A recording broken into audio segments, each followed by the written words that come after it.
কোন মুসলমান রে খামখেয়ালি করতে শোনা যায়, আরে বেহেশত তো একদিন না একদিন পামুই। আস্তাগফিরুল্লাহ আস্তাগফিরুল্লাহ। কোন সাহসে তুমি এই কথা বলো একদিন না একদিন পাইবা? তুমি কি জানো দোস্ত, জাহান্নামে 1 সেকেন্ড থাকার ক্ষমতা কারো নাই। ইন্না আযাবাহা কানা গরামা। জাহান্নামের আযাব বড় মারাত্মক, বড় মারাত্মক, বড় মারাত্মক, বড় মারাত্মক। জাহান্নামীকে জাহান্নামে ফেলানোর আগে তার গায়ের চামড়া লম্বা করা হবে, পুরু মোটা করা হবে 72 গজ। কোন হাদিসে আসছে 42 গজ। 72 গজ যদি হয়, 70 গজে হবে 140 হাত, 72 আরো 4 হাত। একটা মানুষের চামড়া কত মোটা হবে? ওয়াদারসুল কাফির মিসলু উহুদিন।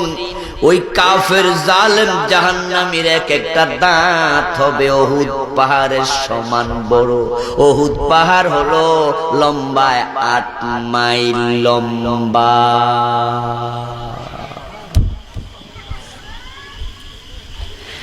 এক একটা দাঁত হবে 8 মাইল লম্বা। গায়ের চামড়া হবে 70, 72, 42 গজ পুরু। তারপর রাসূল বলেন, মা বাইনা মানকাবাইহি কামা বাইনা মক্কা ওয়াল মদিনা। তার ঘাড়ের এপাশ থেকে গর্দানের এপাশ, এটা সিনা। এই সিনার দূরত্ব হবে মক্কা মদিনার সমান দূরত্ব, 350 মাইল লম্বা। ওই লোকটাকে এত বড় বানায় আল্লাহ জাহান্নামে ফেলার সাথে সাথে 1 সেকেন্ডে পুরাটা শরীর ছাই হয়ে যাবে। এত মোটা দেহ, এত মোটা পুরু চামড়া জ্বলতে 1 সেকেন্ডও লাগবে না। কুল্লামা নাদিজাত জুলুদুহুম বাদদালনাহুম জুলুদান গায়রাহা। আল্লাহ কয়, চামড়া জ্বলে যাবে, পুড়ে যাবে, ছাই হয়ে যাবে, আমি সাথে সাথে আবার বদল করে নতুন বানাবো। আবার জ্বলবে, আবার বানাবো, আবার জ্বলবে, আবার বানাবো, এভাবেই চলতেই। জান্নাতীদেরকে জান্নাত দেওয়ার আগে জাহান্নামীদেরকে জাহান্নাম দেওয়ার আগে সুনান ইবনে মাজাতে আসছে, আল্লাহ 2 জন মানুষকে ডেকে আনবেন। কয়জনকে? ফেরেশতাদেরকে বলবেন, ও ফেরেশতারা যাও, দুনিয়ার মাঝে সবচেয়ে বিপদে যেই মোমেন জীবন কাটাইছে, আশাদুল মুমিনিনা দুররাম ওয়া বালাআন, মোমেনদের মাঝে সবচেয়ে কঠিন বিপদে যে ছিল। বিপদওয়ালাদের তালিকা যদি করে যার রুল নাম্বার 1 হবে, তাকে আমার সামনে নিয়ে আসো। সুবহানাল্লাহ। ও বন্ধু, করাত দিয়া, লোহার করাত দিয়া জীবিত অবস্থায় 2 টুকরো করে ফেলেছে, এমন মোমেনও আছে না নাই? লোহার চিরুনি দিয়া জীবিত অবস্থায় মাংসগুলো খসায়া খসায়া ফেলছে, এমন মোমেনও আছে না নাই? আগুনের গর্ত ঘুরে হাত পা বেঁধে জীবিত আগুনে ফেলেছে, এমন মোমেন আছে না নাই?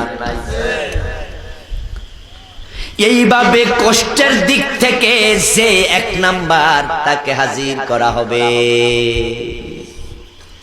এবার আল্লাহ বলবেন, যাও ফেরেশতারা, এবার আমার কাছে নিয়ে আসো। আনউমিন নাস মিনাল কুফার, কাফেরদের মাঝে দুনিয়াতে সবচেয়ে বেশি নিয়ামত যে পাইছে, নিয়ামতের দিক থেকে 1 নাম্বার ক্ষমতা, টাকা পয়সা, বাড়ি গাড়ি, স্ত্রী সম্পদ, সব নিয়ামত 1 নাম্বার, কিন্তু লোকটা কাফের, তাকে নিয়ে আসো।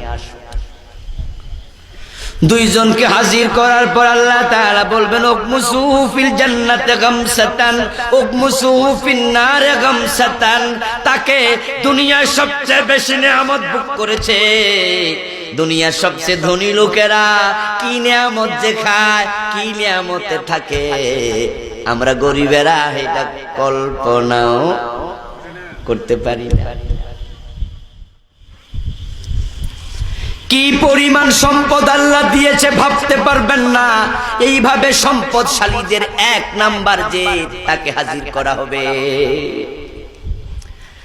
এবার হাজির করে আল্লাহ বলল জাহান্নামের ফেরেশতারা এই বেটারে একটু জাহান্নামে ঢুকায়া 1 সেকেন্ড রাইখা আবার নিয়ে আয়।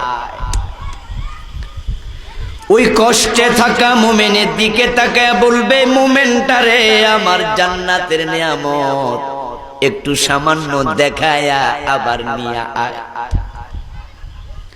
ফেরেশতারা তাৎক্ষণিকভাবে কাজটা করে ফেলবে।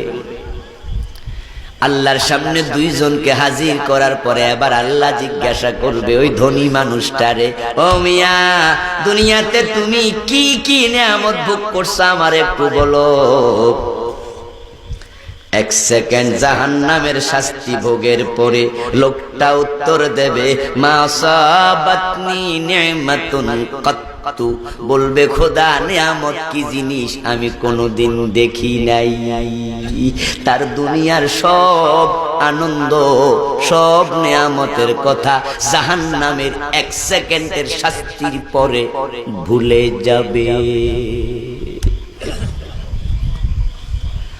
আর দুনিয়ার সবচেয়ে বেশি কষ্ট যে লোকটা পাইছে তাকে জান্নাতের নিয়ামত দেখাইয়া এনে আল্লাহ প্রশ্ন করবে দুনিয়াতে তোমার কি কি বিপদ হয়েছিল, বিপদগুলো মনে করো, স্মরণ করো, আমার একটু বলো। সে বলবে মা সাবানি দুরুন কাত্তু, আমি দুনিয়ায় কোনো বিপদ দেখি নাই, কখনো কোনো বিপদ আমাকে স্পর্শ করে নাই। এই জন্য জাহান্নামে কিছুদিন থাকবা তারপরে বেহেশত পাইবা এই চিন্তা না, বরং আমরা শুরুতে আল্লাহর জান্নাতে যেতে চাই।